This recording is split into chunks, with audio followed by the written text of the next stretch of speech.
निकम्मी और निर्दोष सरकार के खिलाफ प्रदर्शन में पुलिस कार्रवाई में जमशेदपुर महानगर के भी कई कार्यकर्ताओं को चोटें आई है। ये सभी कार्यकर्ता हमारे बीच में उपस्थित हैं। आज के प्रेस वार्ता मुख्य रूप से इसे संबोधित करने के लिए जमशेदपुर महानगर के अध्यक्ष श्री सुधांशु ओझा जी, जिला के उपाध्यक्ष श्री संजीव सिन्हा जी, जिला के महामंत्री श्री अनिल मोदी जी और इस पुलिसिया कार्रवाई में गंभीर रूप से घायल हुए दिशानगर निवासी युवा कार्यकर्ता कृष्णकांत राय जी और भारतीय जनता युवा मोर्चा जमशेदपुर महानगर के खेल प्रकोष्ठ के श्री रितेश सिंह जी गोविंदपुर निवासी मौजूद हैं।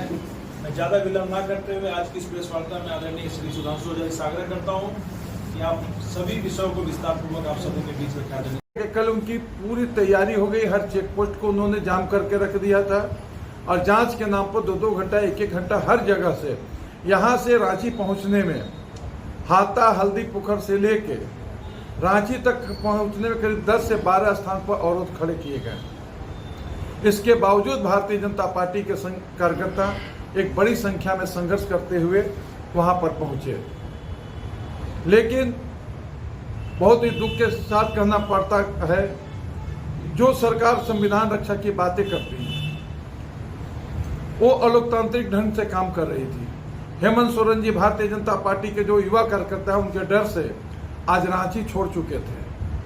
आज उनको आवास में रहना चाहिए था। देश झारखंड से जो युवा आए उनकी हुंकार गर्जना को उनको देखना चाहिए था। 5 साल में 25 लाख लोगों को जो उन्होंने रोजगार नहीं दिया, पिछले भारतीय जनता पार्टी के सरकार के द्वारा जो योजनाएं बनी हुई थी रोजगार के लिए उनको स्थानीय नीति के आधार पर बंद कर दिया। आज यह देख के नहीं, वो चुपके से जमशेदपुर की ओर भाग गए थे।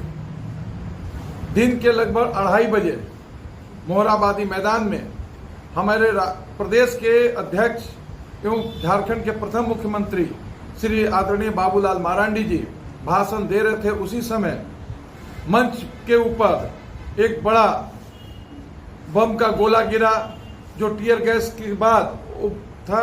उससे हमारा एक बालूमत का मंडल युवा मोर्चा मंडल अध्यक्ष घायल हो गया, गंगेश्वर यादव आज रांची में जीवन और मौत से लड़ रहा है। उसके छाती में आके जबरदस्त चोट लगी है। रिम्स में इलाज के बाद भारतीय जनता पार्टी के शीर्ष नेतृत्व हॉस्पिटल में आए और सभी कार्यकर्ताओं को उन्होंने देखा और गंगेश्वर यादव को जो बालूमत जिला का युवा मोर्चा का अध्यक्ष है उसको रांची में बेहतर इलाज के लिए निजी हॉस्पिटल में भेजा गया है। बड़े दुख के साथ कहना पड़ रहा है वो नौजवान जो संगठन के लिए साथ ही साथ अपने घर का चिराग था वो जीवन और मौत से लड़ रहा है। इसके बाद एक गेट की तरफ झारखंड भाजपा के संगठन मंत्री आदरणीय करमवीर जी, हजारीबाग के पूर्व सांसद डॉक्टर यदुनाथ पांडे जी, जमशेदपुर महानगर के कार्यकर्ता हमारे और युवा मोर्चा अध्यक्ष नीतीश कुमार जी के नेतृत्व में जुट गए और संघर्ष करने लगे। दुख के साथ कहना पड़ रहा है कि वहां पर तार का कटीला बाड़ा लगाया गया था, पानी की बौछार की जा रही थी 4-4 गाड़ी से और ये निकम्मी सरकार जिस प्रकार छोटे छोटे अपराधी काम करते उस तरह से अंदर से पत्थर भी चला रहे थे। जो टीयर गैस आसमान में मारा जाता है, ऊपर मारा जाता है, उसके बाद उसका प्रभाव कार्यकर्ताओं को रोकने पर पड़ता है। उन्होंने अंधाधुंध दुश्मन के जैसे डायरेक्ट पैरों में प्रहार किया नीचे में, जिसमें वहीं पर घायल होकर उस गोली से घायल होकर हजारीबाग के पूर्व सांसद डॉक्टर यदुनाथ पांडे जी घायल होकर गिर गए। जमशेदपुर के भारतीय जनता युवा मोर्चा के कार्यकर्ता श्री कृष्णकांत राय जी भी उसी स्पॉट पर गोली लगने पर गिर गए। भारतीय जनता पार्टी के गोविंदपुर के कार्यकर्ता हैं और युवा मोर्चा के खेल प्रकोष्ठ के हैं रितेश सिंह, इनको भी गोली लगी और ये भी वहां गिर पड़े।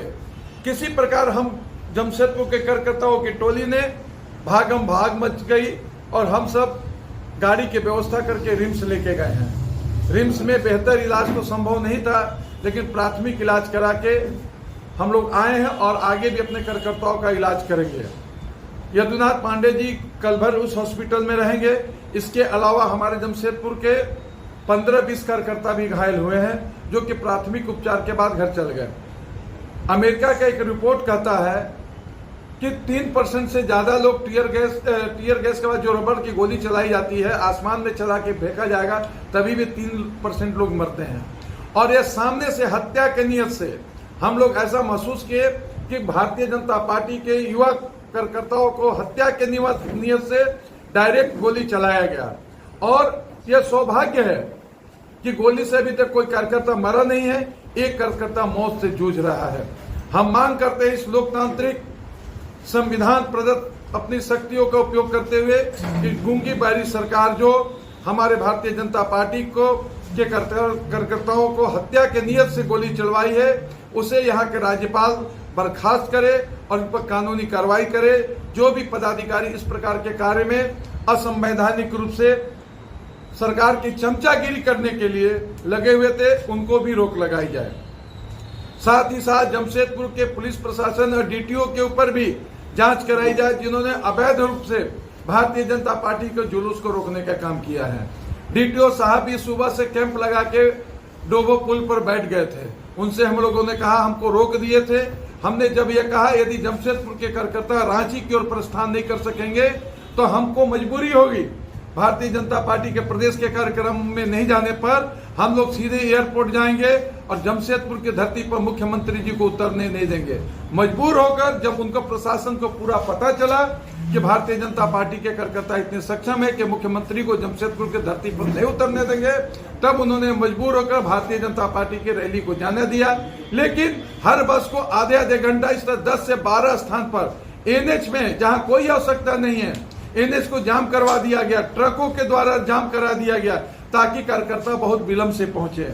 लेकिन हम बार बार जनता के माध्यम से कहना चाहता है कि आगामी चुनाव में यह लोकतांत्रिक ढंग से जो अपने आप को साबित करना चाहती है सरकार, उसको समाप्त करे।